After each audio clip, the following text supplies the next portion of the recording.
Hi everyone. My name is Nikki, you also known as Facelesstrader. You are watching the Awesome 10X channel where we provide you live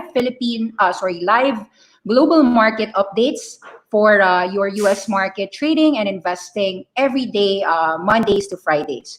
So for June 19, 2020, we're going to discuss some news that really moved the headlines. Of course, yesterday we got Spotify with signing up exclusive Kardashian deal.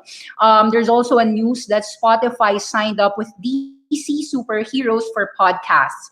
So Spotify has announced a deal that will see superheroes and villains from DC Comics and Warner Brothers star in narrative podcasts on the platform. Company has not revealed which characters will be featured, but DC's roster includes Batman, Harley Quinn, Superman, Wonder Woman, with Joker be there in the podcast.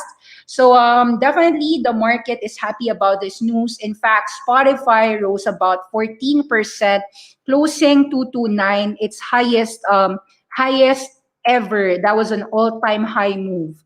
It actually made a lot of our members happy because we have been buying Spotify and liked it at about 150 bucks. So we liked it on the Joe Rogan deal. We liked it on, which was about 175. And now, of course, at 225, that is about 50% run in just about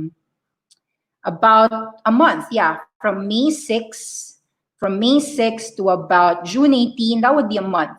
So yeah, one of the best wins for one of our good wins in the market.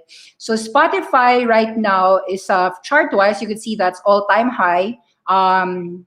See all time high, break that 200 blank. The strength is still on the upside. Nevertheless, some people might be it could happen that it could consolidate, just as what happened here. Take note that Spotify, although I think the consolidation for the people who are asking me is around 240. So you could see that this move from about 150 to 195, so that's a $45 jump. That's why I think that for those chartists, you could actually see Spotify get resistance somewhere from about 240 above. Of course, it might not even have resistance as people continue to see that Spotify is becoming the Netflix of audio with a lot of these exclusive deals. This was not the first. Of course, Spotify has exclusive deals with Joe Budden, with Amy Schumer, with The Ringer, Bill Simmons' podcast, with Joe Rogan, of course, now with Kardashian and this DC superheroes.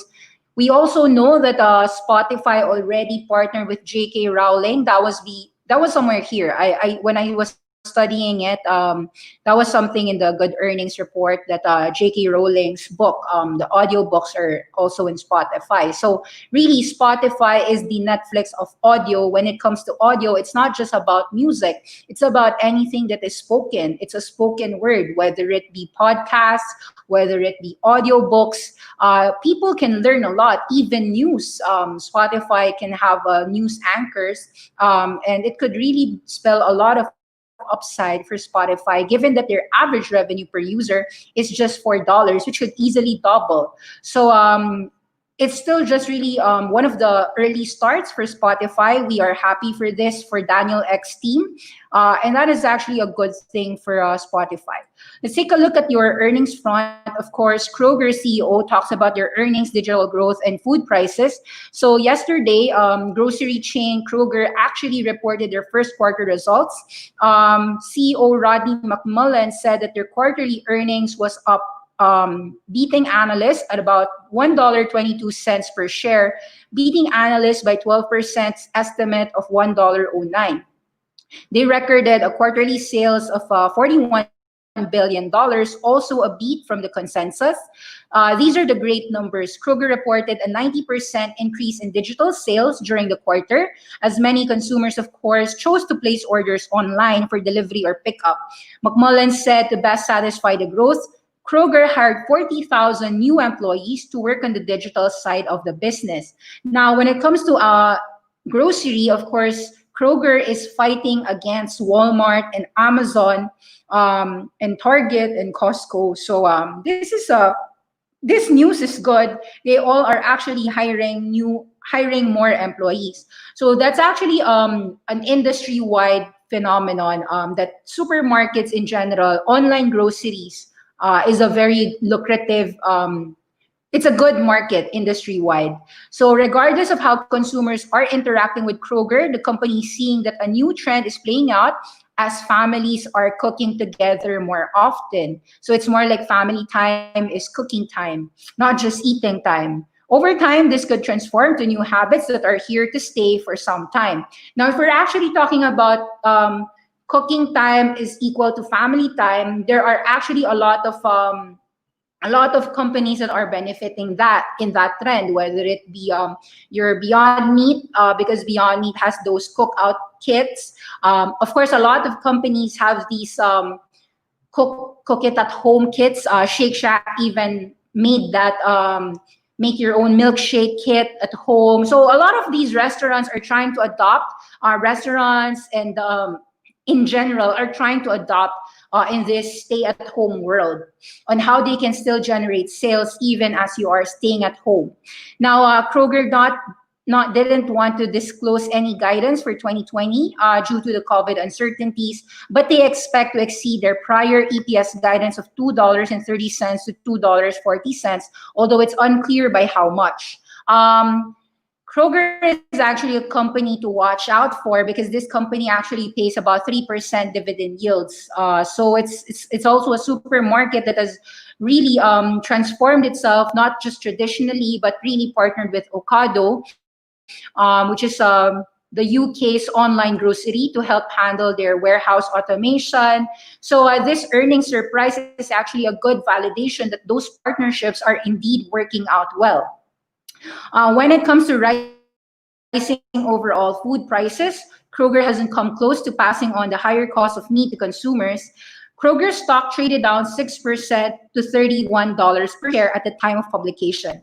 Take note, though, that there were companies that we know that actually reported good earnings but actually got sold down. 5 days later, they, of course, rose. Pretty much an example was Cloudera. Cloudera's report, $12.50. I read the report. It was good. It went down to as low as $10. The smart buyers came in. La la la, Cloudera is all-time high. So I think like Kroger can actually do the same thing. Take note that Kroger already has been rallying more than 60% ever since the COVID, actually not even the COVID, because COVID time was here in March, 27 to 31. So it's likely that the 5% drop of Kroger has nothing to do with the earnings report, but really just people trying to take profit as they might perceive that 32 area is a resistance. Why do some people think $32 is a resistance? Well, that is a resistance in the last 5 years. See, 2016, you've got resistance at 32, you've got resistance at 32. The next resistance point is at 36. What I will do here for Kroger is, I actually like the business. We advocated buying Kroger at about 21, 22 last year, even before Warren Buffett stepped in. Buffett actually stepped in and announced that he bought like a majority stake in Kroger somewhere at about 26 areas. For that news, let me see what stake he has in Kroger. But I like this company. Okay, so it's a $549 million stake, February 18, 2020. So that's not a huge chunk for Warren Buffett. He can afford to buy more stocks at about $27. So February 2018, that would be somewhere here. So his cost would be somewhere at about 28 to 27. So we could put here in a text, Warren Buffett buys 500 M worth of Kroger. So yeah, so the way I see it, this is a company that is decent yield. It is in a transformation stage.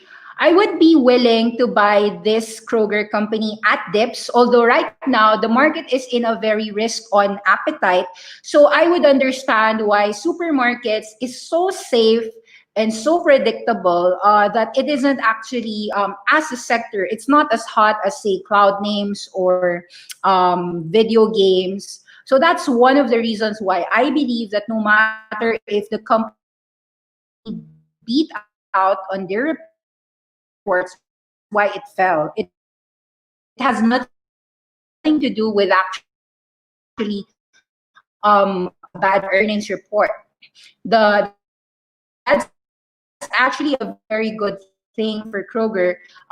Take a look as well from a supermarket perspective. Kroger is actually cheaper than Walmart. I'm gonna show to you. As a sector, supermarkets will give you maybe 20% of the sector. So Kroger already is up 60% in the last 12 months. So a lot of people might actually just be profit taking. Any 10% drops, I would assume that there will be discuss for you. I want to invite you later. We're gonna discuss represents Razer, RAZR, or the iPhone of gaming, the Apple of gaming gears. We're gonna discuss whether Razer has the potential to go 50 to 100% up if we could buy somewhere at about 120. So that's part of our class later. I'd like to invite you to make sure that your 5:30 p.m. Philippine time is tuned in to our awesome 10x channel. Nevertheless, if you don't have time, you can always rewatch as it's recorded anyway. Some of the names that we have been advocating to be cheap in the SaaS space is actually PagerDuty. I'm happy to say that our buying areas at about 26 and 24 were actually filled, and so far we're up. PagerDuty is now 31. I think it even closed to 32 after hours. This is a SaaS company that is underappreciated. It's actually in the DevOps space. It's an on-call for you to understand what's happening, like more like it's an on-call duty. Like you need to know is there a problem in that in your Netflix subscription or something. So PagerDuty actually helps people on that space. They have a lot of clients. I think about, sorry if I'm not memorizing all of the companies, but it's around top, like majority of their clients are in your top 10 Fortune 500, and majority is really strong names. And Zuora, of course, is also up. You could see that these are the companies that we mentioned to be the cheap SaaS names: PagerDuty, Zuora, and Baozun. So far, we are up. We're just holding. Some people are still continuing to add on their winners, and that's nothing wrong. We truly believe in adding on winners. So buying at 12, it could one day break 14, finally go to 16. Yeah, so last night it was really strong. Everything that we've been advocating, we're actually up. Roku was up 128, continue to hold it. GAN is already trading at 25. Generally speaking, this week has been a very, very good week for traders. Is it too good to be true? Fastly is now trading about nearing 500%. So I would be a bit careful with chasing this market, but I'm not saying that we have topped. Um, these are very strong moves, as you could see. Like even if you bought at the very high price of 48, you still made money to 63.